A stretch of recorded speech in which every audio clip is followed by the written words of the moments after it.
जो देखने को मिलता है कि एक एक व्यक्ति के अंदर डिसिप्लिन, जन सुराज में डिसिप्लिन सबसे मायने रखती है।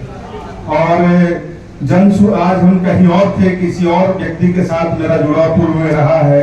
मैं इसके पूर्व मगध यूनिवर्सिटी में छात्र का राजनीति करता था, उसके बाद मैं किसी दूसरे संगठन में चला गया था।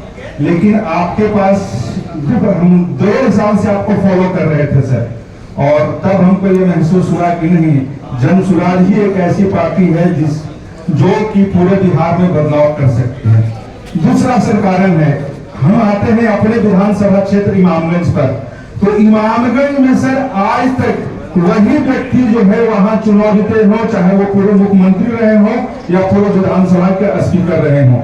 ये दोनों व्यक्ति मुख्यमंत्री और जो है स्पीकर तो बन गए, लेकिन हमारे क्षेत्र में विकास के नाम पर आज तक कोई काम नहीं हो पाया।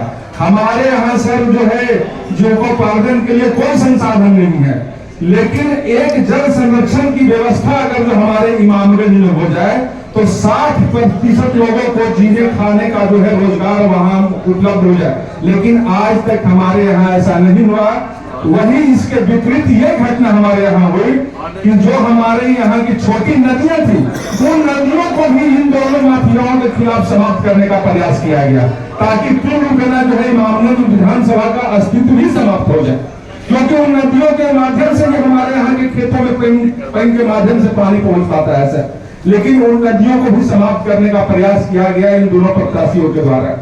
दूसरी सर, हमारे यहाँ आज तक इलाज के नाम पर कोई समुचित व्यवस्था नहीं है, शिक्षा के नाम पर कोई व्यवस्था हमारे यहाँ नहीं है, एक डिग्री कॉलेज तक हमारे इमामगंज में नहीं है सर, एक अल्ट्रासाउंड की व्यवस्था हमारे इमामगंज में नहीं है सर। और सबसे ज्यादा तकलीफ तब होता है सर जब 4 महीना हमारे क्षेत्र के कुछ बच्चे बच्चियां पढ़ाई से वंचित रह जाती हैं। तो उसका एक कारण है कि आज तक जो है बहुत सारे क्षेत्र में पुल और पुलिया का निर्माण सर नहीं हुआ हमारे यहाँ। तो हम ही नहीं, हमारे क्षेत्र के करीब 80 से 90% लोग जो है इन दोनों माफियाओं से आजादी चाहते हैं, और इस आजादी को दिलाने में अगर जो कोई सबसे अहम भूमिका निभाने का काम कर रहा है तो वो है जन सुराज। इसलिए सर हम लोग जो हमारे यहाँ डॉक्टर जितेंद्र सर प्रत्याशी हुए हैं, हम लोग सब जो है बढ़ चढ़ करके अपनी भूमिका निभा करके और चाहेंगे कि इमामगंज को सर जो है इन दोनों माफियाओं से